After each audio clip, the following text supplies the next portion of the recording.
What if espiya ka ng China? Papahuli ka ba? Ako nga pala ang kapatid ni Alice ko na mayor ng Bamban. 我是爱丽做的姐姐. Malamang kilala niyo siya at sa tingin ko ay mas maigi kung magbibigay ako ng linaw kung sino ba talaga siya. At ito ang storya niya. Oo, tama kayo. Hindi talaga siya Filipino. Lumaki kami sa isang maliit na kubo sa Guizhou, China. Ang Guizhou ay isa sa mga pinakamahirap na lugar sa China.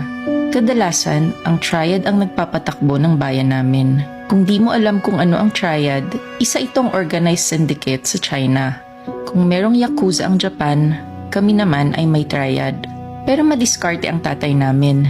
Doon siya nakakuha ng trabaho at napalago niya ang negosyo niya, lalo na sa mga pogo. Kaya yumaman din kami, kaso sa maling paraan. Kung di pa kayo nakafollow sa amin, follow ka na para updated ka sa mga bagong story.